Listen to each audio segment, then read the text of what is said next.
Thanks for joining us today on The Conqueror. This interview is with Mr Ron Hasserati. Ron is a two-time author and deacon of the Maronite Diocese of Sydney. Ron has been a teacher for many years, currently teaching in Our Lady of Lebanon, and is an avid student of Hung Gar Kung Fu. In this interview, I talk with Ron about the interaction of faith on his life experiences, especially his formative years. Ron goes into detail what it was like growing up and some of the choices that he made, which he shares his insight on. Check it out, and don't forget to share this with your friends. Thanks for joining me. Pleasure. Ron, really appreciate your time, and I'm grateful that you've given me the opportunity to explore your history, your martial arts experience, and also your professional life as well. So, please tell me what's your story? What's led you to the current day? Well, do you want me to go from the beginning? Yeah, for sure. Okay, well, I was born 1960, Sydney, grew up in Punchbowl, went to school at St John's Lakemba, then Benil Bankstown. Worked on the railways for a little while, didn't do very well in the HSC, so I went back and did it again at TAFE. Okay. Felt the calling to the priesthood at a certain point, so I entered the seminary. Was actually in there for a little while with Tony Avid. Okay. So that was interesting. Yeah, spent 3 years or so in the seminary. Worked out that it wasn't for me. Left the seminary, I think I was around 25. Wasn't sure what to do with my life. Somebody suggested teaching, so I got into teaching. Been teaching for 30 years at the same school. Recently I got ordained as a deacon, and so that's pretty much my life at the moment. Married with 3 kids, teaching, working as a deacon for the church. That's pretty much it in a nutshell. Okay. What are you teaching? I teach religion. Okay. At high school? High school, Okay. yeah. And Harris Park. At Our Lady of Lebanon? Yeah, Okay. Which is now the Maronite College of the Holy Family. Okay. I've actually just this year or the year before, I've just moved into the special needs department. So I'm still teaching religion, we've got a couple of classes, but I'm also working with special needs kids. What's your biggest challenge at work? Well, my biggest challenge at work?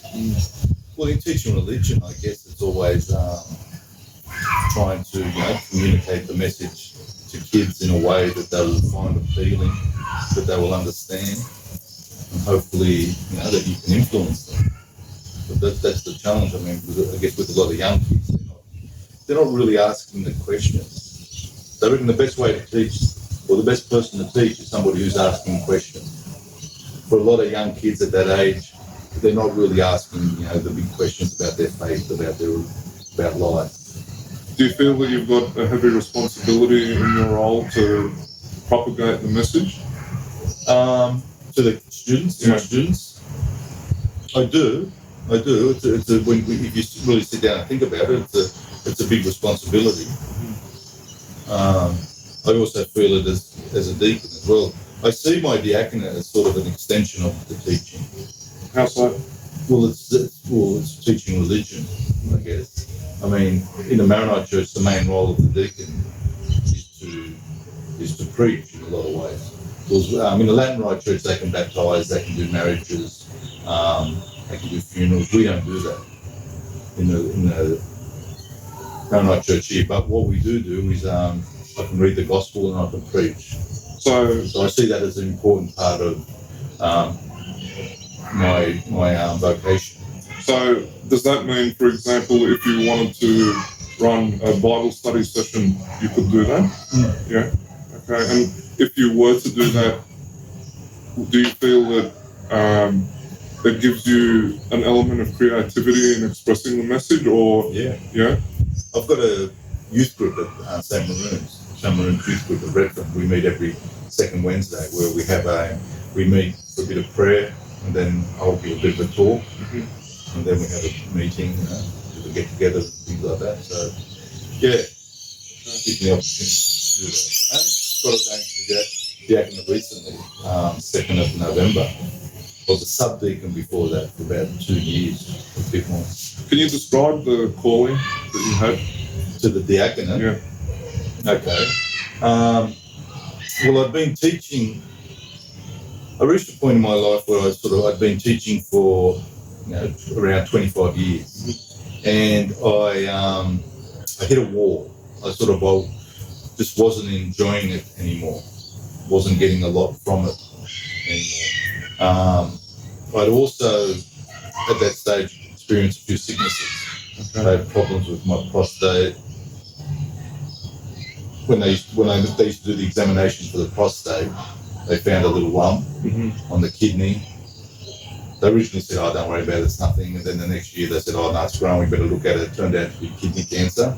They had a bit of kidney cancer, which, thank God they found early, they cut it out. And thank God I've been free from it for, over 5 years. But so there was a few things happened. I was sick, I wasn't happy at work, and I was just getting depressed. I felt like the wind had gone out of my sails. Do you feel that all those were related, or that they were? Yeah, actually I do. I think they were connected. Which one would you say was the head, or which one came first?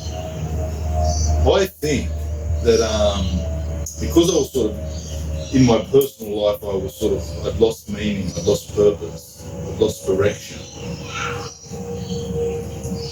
And it was killing me in a sense. And I think that manifested in the cancer. There's something in me that was eating me away, that was killing me. And you feel that the cancer basically turned into this physical thing that was a sign of what was killing you spiritually, emotionally? I think they were connected. For me, they were connected, yeah. I do. I mean, I can't prove that, but I definitely think they were connected. And one of the things, when I decided to become a deacon, it gave me a new sense of meaning, a new sense of purpose. I think that's very important, that sense of purpose, that sense of meaning. I had that as a teacher, but I sort of lost it towards the end. I think I needed more of a challenge, or I just run out of fuel a bit. And the diaconate gave me a renewed sense of mission, a renewed sense of purpose, a new goal. And you need that for psychological health. I believe that 100%. Do you feel that the calling to the diaconate was, in a way, some sort of reprieve that you owed yourself because you didn't follow through with the training you received to become a priest? Interesting question. I always had the desire, I guess. Like, one of the main reasons I went into the priesthood because I wanted to spread the gospel message. Proclaim Jesus as found in the gospel. That was one of the main reasons I went into the priesthood. To spread the word. I didn't go through with the priesthood, so the next best thing for me was to become a religion teacher, to communicate the message as best as I could to young people. And then after, 25 years or so, I wanted to extend that, and I needed more of a challenge. So, and for me, that was the diaconate, which gives me, I guess, a broader audience to speak to. It's not just kids, now I can sort of extend that to more people. So there is definitely a connection. What role do you feel your family played in this process? A very supportive role. Yeah, like I couldn't be a deacon unless my wife supported me. It just wouldn't work. There's no way you could do it. Why do you think that it's important for your wife to have supported you so much? Is it because of the requirements of the job, or do you feel it's something more than that? Well, it's a big commitment in terms of time. So I've got my full-time job, I've got my family, and then on top of that I've got my responsibilities as a deacon. So you've got the time commitment, and also the whole faith area. Thank God my wife supports the faith. She's a woman of faith. Faith is important to her. Catholic faith is important to her. So she understands what I'm doing. My my daughters, they sort of had a bit more problems with it, a bit more trouble with it. It's sort of, what are you doing, Dad? What's all this about? But I had a few meetings with them. We ironed out some things. It wasn't always smooth sailing. There was some difficulties there we had to work through. But in the end, they said, Dad, look, if this is what makes you happy, this is what you feel that you have to do. Go for it. Okay. Which is what happened. And my wife too said, well, if this is really what you want to do to make you happy, I'll support you in it. So, moving forward, you've now accomplished so much outside of work and the diaconate. What do you spend your time doing? Well, one of the things I do, I was speaking to you before about, is martial arts. Mm-hmm. That's my hobby, I guess. I've been involved and interested in the martial arts for a long time. Back when I was sort of, I think, 15. That's when it started. I'm 59 now. I've always had that interest in them. I also like reading. I read a lot. Now I watch a lot of YouTube. I'm a bit of a YouTuber. Yeah. And I have a diverse range of people who I listen to. I'll listen to sort of the hardcore atheists and then I'll listen to sort of, religious fanatics on one end. And so, I have a broad range of people who I listen to. And, Is most of the content that you watch on YouTube around the faith, or is it you dabble in other things on YouTube? Connected in some way. Okay. Like, for example, I listened a lot to Jordan Peterson recently. I don't know if you've heard of him. Sure. Yeah, he talks about the faith, especially from a psychological point of view. So I'll listen to that. I'll listen to people like, I listen to the atheists. I listen to a lot of the atheist debates. People like Hitchens and Dawkins and Sam Harris. I listen to them. The atheist experience, I listen to that a bit. So I listen to political type programs. Tucker. Yeah. Ben Shapiro. Yeah. I listen to Joe Rogan, his podcast. Okay. So it's a bit of a broad mix. All right. Yeah. And when you were younger and you first realised your love of martial arts, can you describe your journey and how it started? Yeah, I can. Lloyd was born in 1960, and in the 70s, I think, I'm not sure exactly, but I think that's when the Bruce Lee movie started. Okay. All right. So Bruce Lee made martial arts popular in the West. Mm-hmm. Okay. Nobody before him had heard of a back fist or a side kick. It's true. Yeah. A back fist, what's that? Or a side kick, what's that? Or a turning kick. Nobody heard of that. We just take it for granted now. So he made it popular, and in the 70s in Australia, that's when the martial arts were popular, very popular. Things like karate, taekwondo, and so on and so forth. They were very popular, and that's when I got involved. I think I was around 15 when my first taekwondo lesson at Belmore Police Boys Club. Okay. A friend of mine. Okay. We went there, we did it. How long did you stick it out for in taekwondo? I stuck out taekwondo then, I think, maybe a year, going on 2 years, not long. And then I moved then I stopped for a while. I got off the track a bit. That's when I got involved in drugs. It was the 60s, 70s I grew up in, so the whole lifestyle of drugs, sex and rock and roll. That was my lifestyle for a while. And I gave up the martial arts sports completely. Went off track. I reached a certain point where I realised if I don't stop, I'm going to end up in jail or in a mental asylum or dead or all three together. So I had to stop. And one of the things that helped me stop was to get back into martial arts, to get back into my faith and to get back into the martial arts. So definitely it gave me another focus. How did your siblings and parents react to you dabbling in drugs?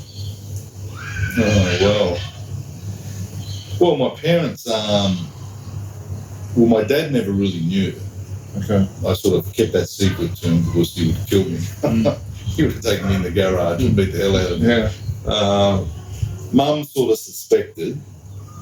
Yeah, she knew a little bit more. My dad's recently passed away. My mum's still alive. Yeah, no, obviously they wouldn't have been happy. And my sisters, I've got 3 sisters. I mean, at that stage, I was sort of pretty much divorced from them. Were you the eldest? Yeah, I was the eldest, and I used to sleep in the caravan out the backyard, and I used to pretty much stay there and do my own thing. Yeah, so if you were to turn back the clock and look at yourself at that time, was there anything that you believe you can put your finger on and say, that's what caused me to start taking drugs? Or do you feel that taking drugs is a result of something bigger, but not as apparent? Just say, for example, someone coming up to you saying, hey, try this, or hey, try that. Well, it originally started, there was a guy who used to visit his auntie 2 doors up from me at Wattle Street in Punchbowl. And he originally introduced me to marijuana. We went down to the canal, around the road, and we smoked a joint. Yeah. And I remember I got so high I couldn't climb back out of the canal, and I was just laughing my head off. I guess, and then from then on, it was sort of, that's what got me hooked. In the beginning, it's fun. I mean, in the beginning, it's great, and I guess that's the problem with sin in general, that there's a certain attraction to it in the beginning, but then it's where it leads to. That's when the problems come. Do you feel that drugs are the sin, or they're a symptom of the sin? Yeah, good question. I think it's more the symptom of the sin. Yeah, the symptom of, people do drugs for various reasons. They're not happy with their life for various reasons. I think what I was talking about before, the lack of meaning, lack of purpose, lack of direction. If you don't really have that, you'll fill it with some sort of drug, or whatever that drug is, whether it's alcohol, gambling, pornography, whatever. And you can fill it in different ways. But certainly I think it's a symptom of the deeper sin.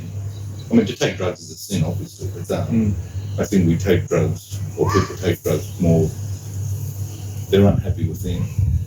And at that stage of my life, I didn't have a lot of direction. I guess I was unhappy in terms of my family life, I could say, at that stage. As I said, I grew up in the 60s, and Dad was from Lebanon. He was from a little village in Lebanon, and he had his expectations of how he wanted to be, how he wanted me to be, and those expectations just didn't fit in with growing up in Sydney, Australia in the 1970s. Now, is this totally different? So there was a cultural gap between me and my dad at that stage, very much a generation gap and a cultural gap. And that led to a lot of, tension between me and my dad. And I think that was one of the reasons why I took to drugs. Look, I was addicted with marijuana and things like that. It's not so much the physical addiction, it's the psychological addiction. And I think I was psychologically addicted. This insight that you've revealed, do you feel that that's you talking in retrospect, or is this Ron talking at the age of 15, 16 years old? I think it's probably retrospect, looking back. Yeah. When I was involved in the drugs, it was more just doing fun.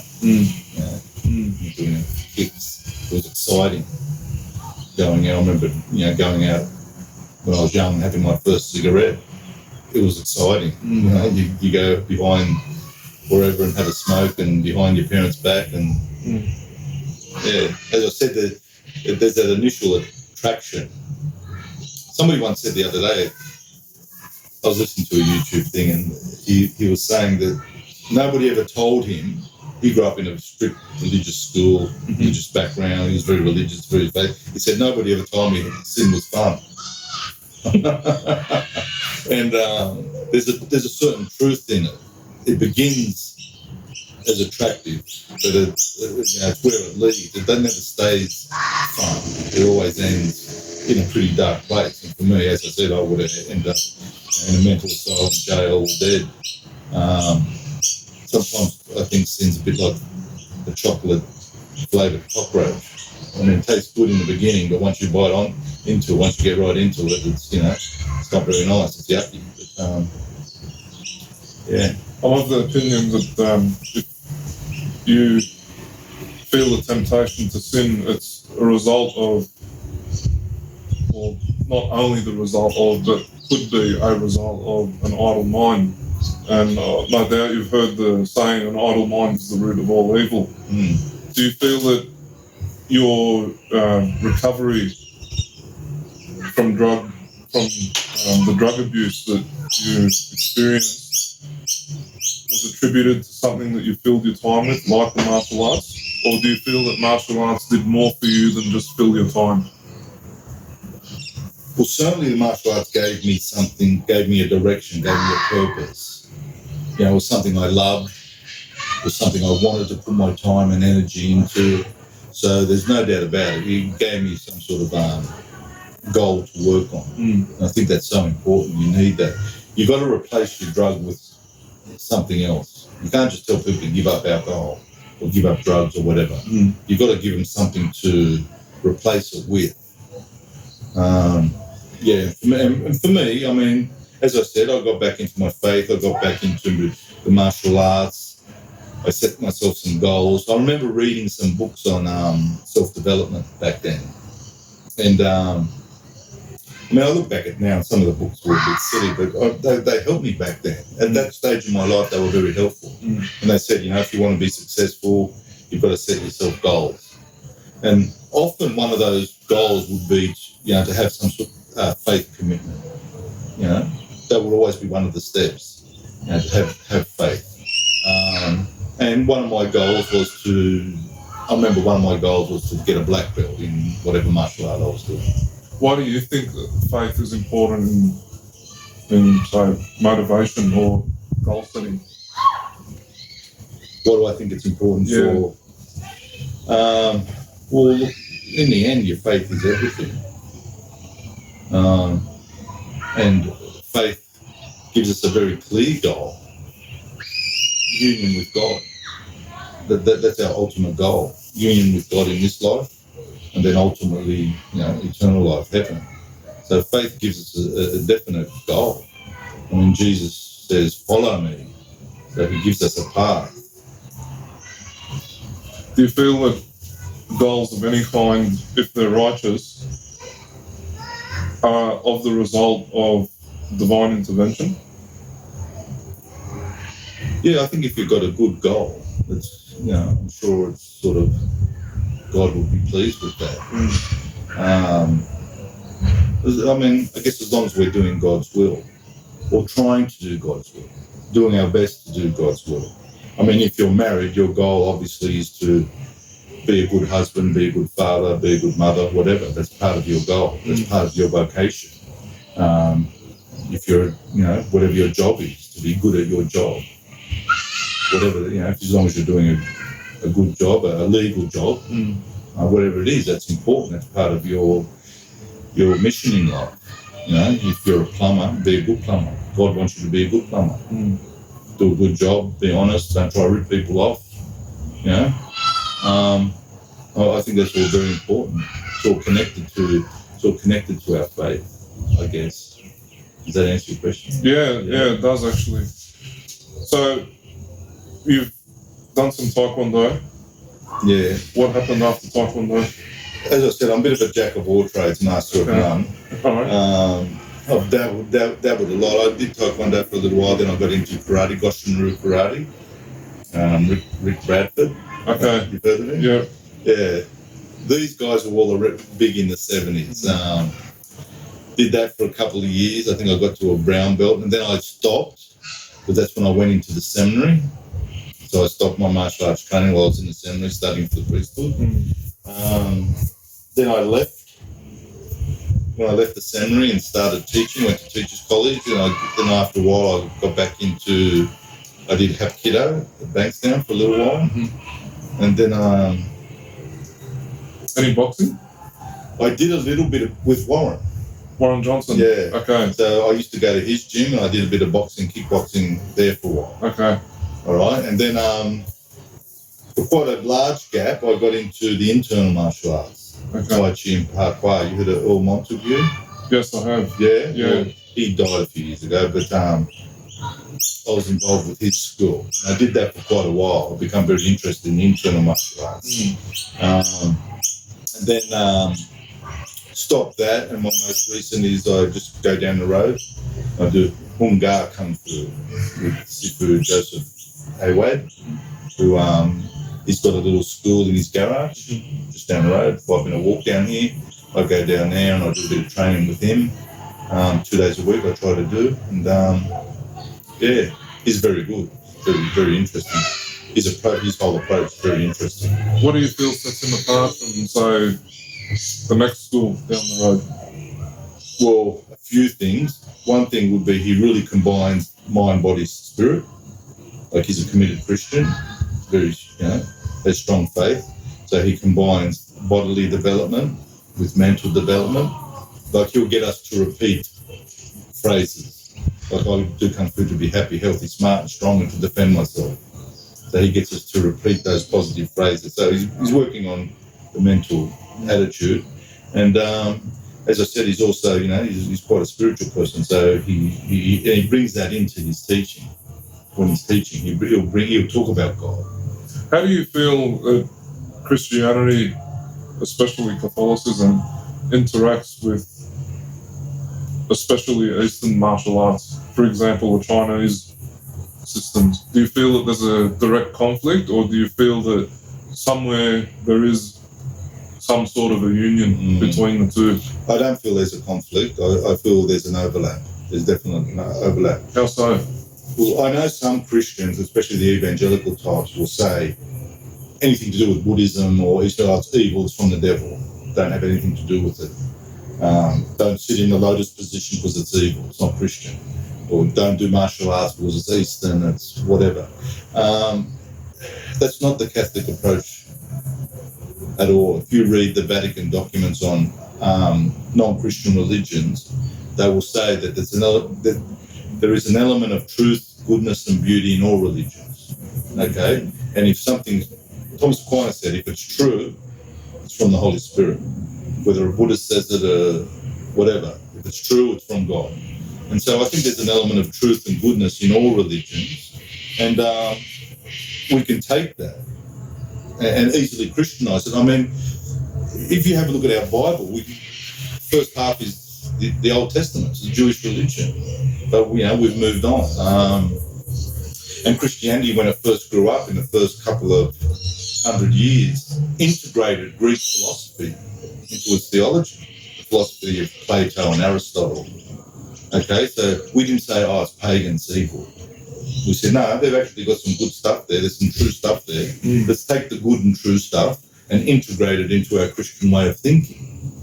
We integrated the Roman system into our organisation of our church, into dioceses and all this sort of thing. So we took, as Catholics, we can take what's good and true from the outside and integrate it into our faith. And I think that's what we can do with the martial arts. I mean, martial arts are like anything. They can be used for evil. There's no doubt about it. Not all martial artists are saints or whatever, but you can also use it for good. So I have no problems integrating it into my life and into my faith. In fact, for me, it's helped me in my faith.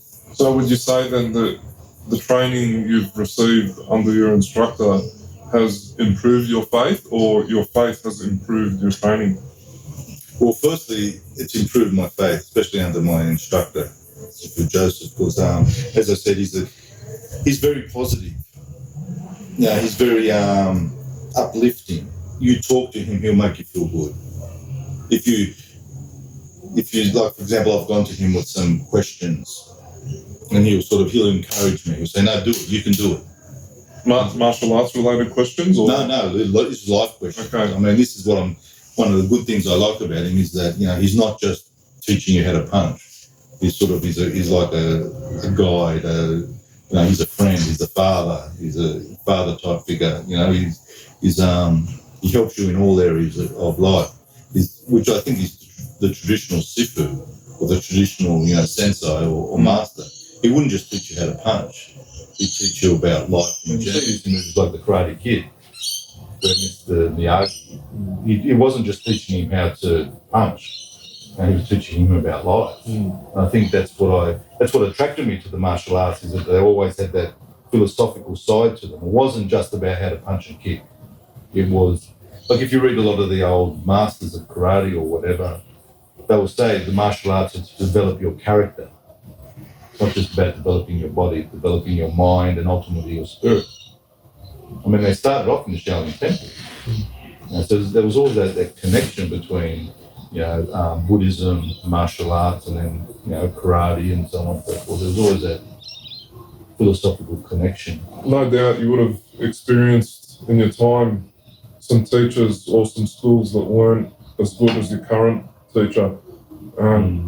How badly do you think it can go for a student who's naive or who doesn't know any better if they encounter a teacher that isn't that, what's the word I'm looking for, morally sound? Yeah. Well, no, it's very important that you have a good teacher. Again, if you look at the movie Karate Kid, there's a lot in that movie, especially from most. I mean, you had the good instructor and you had the bad instructor. The bad instructor was all about sort of violence and winning and beating up people and ego, and he was an example of a bad instructor. And that's what can happen if you get a bad instructor. They can sort of just, I don't know, lead you down a wrong path. Or even just physically, they can not. Some instructors that I've met, that I've come across, to be honest, are hopeless. What signs would you look for in an instructor? I would often look, is the training hard? As in hard on the body, or firstly, like in the beginning when I was first learning, I wanted training to be hard. I didn't want to go in. Am I going to sweat? I don't want to go in there, do an hour and a half and walk out like I haven't done anything. And there were some schools where I went to that would be like that. You'd hardly work up a sweat. So really they weren't teaching you much at all. So I would look to, are the instructors good, and is the training hard? Do they give you a solid lesson? Do they teach you well? As I said, I'm very lucky with my instructor at the moment. He does combine the physical, mental and spiritual. And I see a power in him and in his senior students. He's only got very few senior students. He's got very small classes that I haven't come across before. It's almost mystical. His power. To look at him, you wouldn't think so, but it's his presence. Is that right? It's his presence and it's his physical power. Like, I've seen them. I believe in the one punch can kill now. Whereas before I thought, right. But if you get hit by these guys, they can hurt you. But the good thing about him, he doesn't go out to show it. He's not about that. It's there if he has to, in an extreme situation, defend his family or loved ones or somebody weak. But and that's why he's very careful who he will instruct, especially to those higher levels, because he doesn't want to, give people this sort of power that they can go and misuse. But I see a certain power in him and his senior students that, as I said, it's almost mystical. It's quite incredible. Yeah. Do you feel that training is something that will ever have its end, or do you think that it's always ongoing? Well, I think, especially with the martial arts, the traditional martial arts, it can go on for, you got old guys in their 80s who are still training. everybody's different. Some people do it for 1 year, 2 years, 5 years, 10 years. Some people do it for life. For me, I've sort of on and off over my life. Obviously, I do it for the physical benefit. I look at it as, okay, if I want to serve my family, serve God, serve His church, I need to stay healthy. So that's one of the main reasons I do it now, at my age. As you get older, you start to get stiffer and you need to keep, use it or lose it. So that's one of the main reasons I do martial arts now, so that I can stay healthy, so that I can serve God and His church. Hypothetically speaking, if an instance arose where you would have to use the extremities of your expertise in martial arts. I wouldn't say I'm an expert, but anyway. Yeah. From what you know, yeah. Have you often thought, or have you ever thought that you would be conflicted if you would have to hurt someone so severely that they'd be disabled, or you might even kill them? And if so, do you feel that would be enough to say, okay, this is the point now where it conflicts with my faith and I can't go on anymore? Look, I think we're allowed to defend ourselves and our families. So obviously as Christians, violence is a last resort, absolute last resort. Jesus was pretty clear on loving your enemies, turning the other cheek, forgiveness.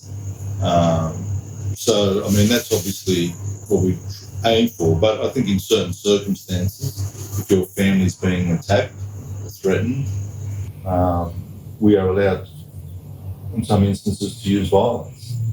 Now, I think you use the necessary violence. If you can stop somebody with one punch, well, then that's enough. No, you don't have to go any further. I've never really had to use martial arts in a self-defense situation, and God willing, I'll never have to. To me, the real enemy is up here. That's the real battle.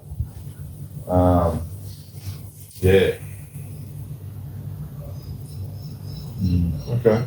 So it sounds like you've been able to amass all of this wisdom over the years through your experiences.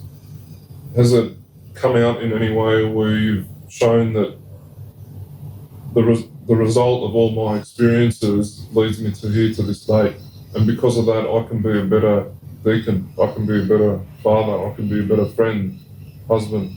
Do you feel that you are the result of your experiences and that my martial arts experience? Everything.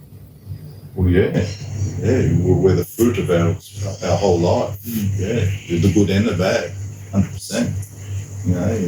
That's what life is. You've got that mix of good and bad, and strength and weakness, and it's what's made me who I am today. Yeah. Okay.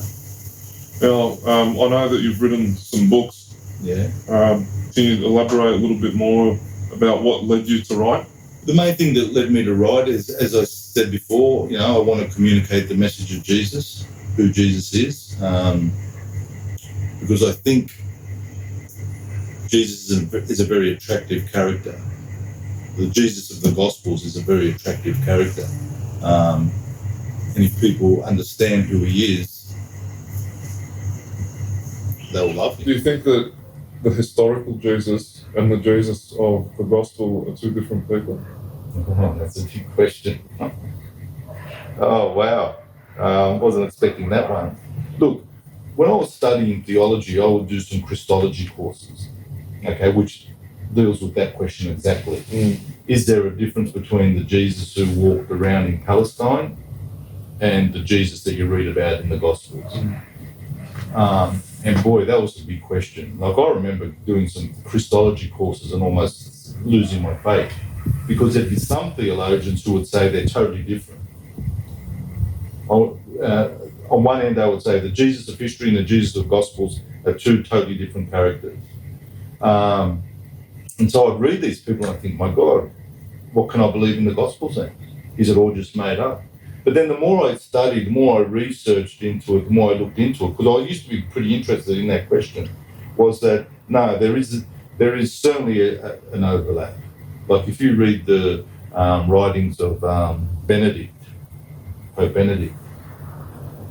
He writes about these issues. He wrote a few books on Jesus, and he would say, no, there is certainly a strong link between the Jesus of the Gospels and the historical Jesus.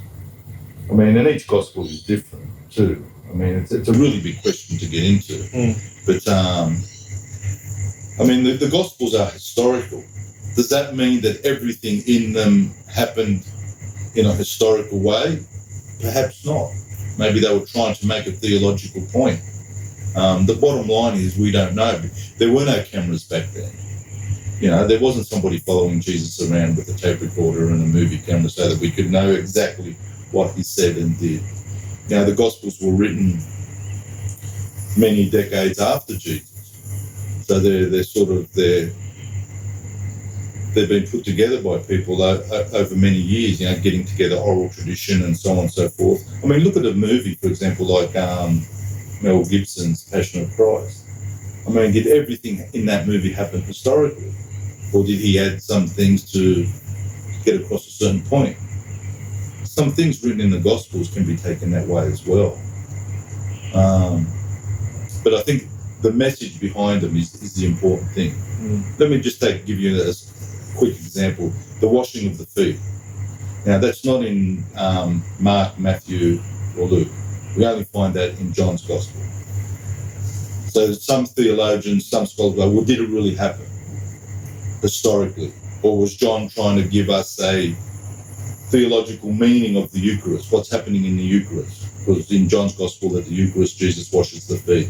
So John is trying to teach us that what's happening in the Eucharist, Jesus is serving us. Jesus is humbling himself and serving us, which is a very powerful message. Is that message true? Yes, it is true. I mean, people can argue about did it happen historically or not. If it did happen historically, why wasn't it mentioned in the other three Gospels? Different scholars will have different opinions. But to me, the important thing is the meaning, the message. Because the message is trying to communicate that our God gets on his knees and serves us, which is a very powerful message. That we believe in a God who washes our feet. Is there a Ron Hasserati way of teaching the faith? Well, there is. I mean, I use my experiences, my personality to teach it. I would teach it in a different way than you would teach it, and anyone would teach it. We all bring to, if we're teachers, we all bring to our teaching our gifts and talents and personalities. I mean, I have my strengths and I've got my weaknesses. So, Ron, do you think that the sicknesses that people face, for example, cancer, are a specific result of some sort of a spiritual deficiency? Yeah, well, as we said before, I think there's a definite connection between mind, body, and spirit. I believe that strongly. And even Jesus, one of the things he did was heal people's body. They would remember the story where someone was brought for healing and Jesus forgave his sins first. Okay, and they probably thought, well, we didn't bring him here to forgive his sins, we bring him here to be able to help him walk again. But Jesus forgave his sins first, because maybe that's the thing that was crippling him, his guilt. And sometimes, things, negative emotions can cripple us. They can blind us. They can make us deaf to God's voice. They can blind us to the beauty of creation. And so Jesus affected that inner healing, and then he affected the outer healing. Do you think guilt is the worst part about sin? Or at least guilt is the worst part of the human experience of sin? I would say self-hatred. Is self-hatred different from guilt? They're probably connected, but I think one of the basic ailments of human beings is a deep self-hatred. Do you think that people who don't know God, or that don't know the Catholic faith, or who have never even been exposed to Christianity for that matter, experience the same thing in the same way as people who are? I'm not sure. I do know that the medicine Christ came to give us His mercy, His love, His forgiveness. And that's the perfect medicine, because the problem was this self-hatred, this guilt. It's all connected. Okay, and if our problem is self-hatred, well, then the perfect medicine for that is the unconditional love of God, which is what we call forgiveness. God's unconditional acceptance of us. He accepts us exactly as we are. He loves us exactly as we are. As St. Paul said, He died for us while we were sinners. That's the perfect medicine for the human condition of sin. It's interesting that Jesus always saw sin as not as a crime that had to be punished. He saw it as a sickness that needed to be healed. So His approach was always forgiveness and mercy. Yes, there is sin. And the antidote to that was often by Jesus was love, was forgiveness, was divine acceptance. God loves us as sinners, but He doesn't want us to stay in our sin. Okay, if I'm an alcoholic, God loves me as an alcoholic, but He doesn't want me to stay as an alcoholic. He wants me to develop my full potential and be the best person I can be as a child of God. So if you think that sickness, if you think that sin is a sickness, why then are we taught that the separation, the eternal separation from God, which we call hell, is really imposed upon the souls who don't want to, or who aren't able to be cured of that sickness? The Catholic Catechism describes hell in a very interesting way. They talk about it as self-exclusion. It's hell is this. I mean, God has given us free will, so He's not going to force Himself on us. We have free will. So, to me, hell is that freely chosen separation from God. It's more my decision rather than God's decision. Like the story in the prodigal son. The son decided to leave his father's home. Okay, the father always loved him, and then the son decided to return home. That deciding to leave the father's home is that separation from God, which leads ultimately to hell. Hell is separation from God. Heaven is being with God. He made a decision to return to his father's home, and you have the feast. That feast is a symbol of heaven, the metaphor for heaven. With God, being with God is celebrating the feast of His love. So it's more, I see it more as our decision. I've experienced hell within myself. I've experienced heaven within myself. These are experiences when I choose to sort of go my own way, do my own thing, forget God, forget the people I love. That leads to a certain hell.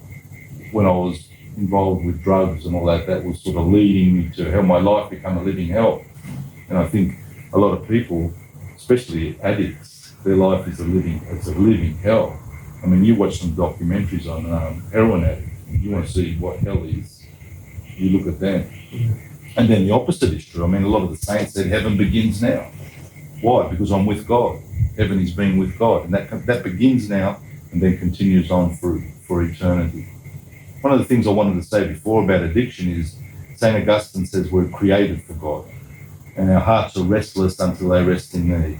You've probably heard that quote, famous quote of St. Augustine.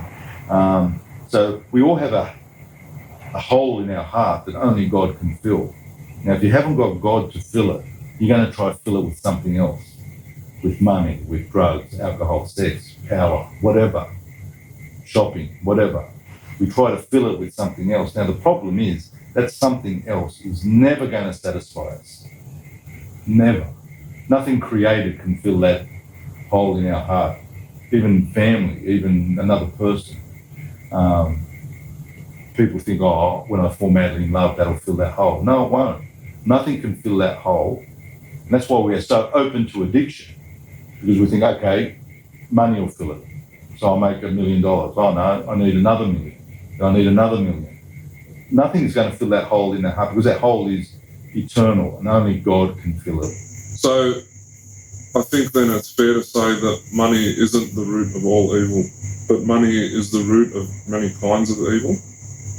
And in that, there is no, correct me if I'm wrong, but according to Catechism, there is no sin in pursuing money, provided it's not for the intention of filling that hole that you're talking about. Would you agree with that? Well, yeah, I mean, Jesus says we can't love two masters, God and money. I mean, obviously, as Christians, we are meant to love God above all else. Does that mean making money is wrong? No. There's been rich saints, been wealthy saints. But we have to put God first. Okay? My main purpose in life is not to make money, it's to serve God. Now, if I make money, I can use that to serve my family, and I can use it to serve other people.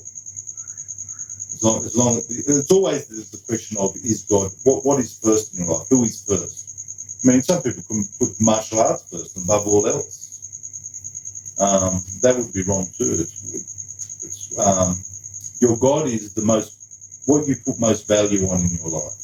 Whatever that is, that's your real God.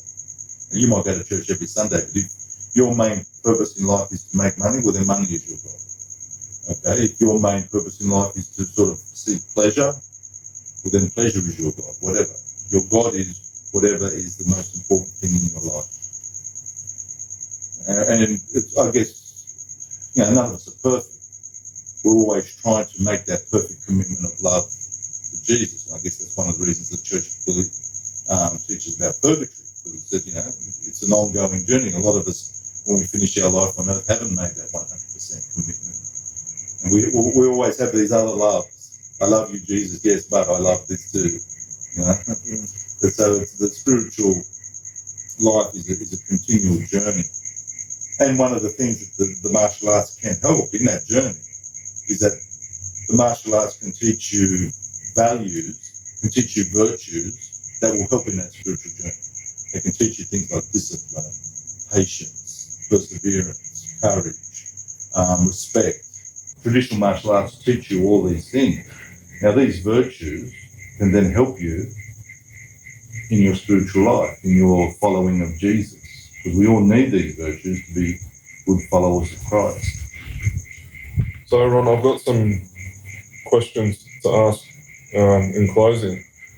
And one of those is, if money and time were no issue, how would you use your skills to change the world? I would use my skills to change the world. I would write more books, and I would teach, and I would look into using things like the modern media to spread the message, things like YouTube and podcasts, what you're doing now. I mean, my main mission, my passion is to talk about the Gospels, talk about the Jesus of the Gospels. The mercy of God as found in Christ. That's the message I would like to preach, the love of God, and whatever way I can do that. Now, for me, the best way to do that is as a teacher, as a writer. That's what I would like to do. And is there anything that you're working on now that you'd like to share with everybody? Well, actually, I just finished a book, my third book. Okay. It's called about the Gospel of John. It's called The Gospel of John, the greatest piece of religious literature ever written. Yeah. Not a bad title. Yeah. And I've just submitted that to a publisher, and I'm just waiting for their response. Fantastic. That's good. And why books? Why books in particular? Why not another form of media? Well, I guess when I was growing up, I thought, I was a teacher, and I wanted to do more than teach, and then so writing was my next avenue. It was the next sort of door that opened up. Things like YouTube and that sort of came later on. But basically, I believed I had something to share, something to offer, and so I put that down in writing. This is my first book, The One Thing God Cannot Do, which is basically reflections on Scripture, especially the Gospels. I take a short Gospel verse and then just write reflection on it. My second book was more sort of essay format, but along similar themes: spirituality, theology, the Gospels, and so on and so forth. I mean, there's some things that I wrote that I probably wouldn't write now in the same way, because you change and develop as you get older, as you grow, but that's all right. But yeah. Good. Ron, it's been a real pleasure talking to you today. Thank you very much for your time and for sharing a little bit more about your story and your experiences. It's been wonderful talking to you, and I'm looking forward to catching up with you again. Thank you. It's been a pleasure.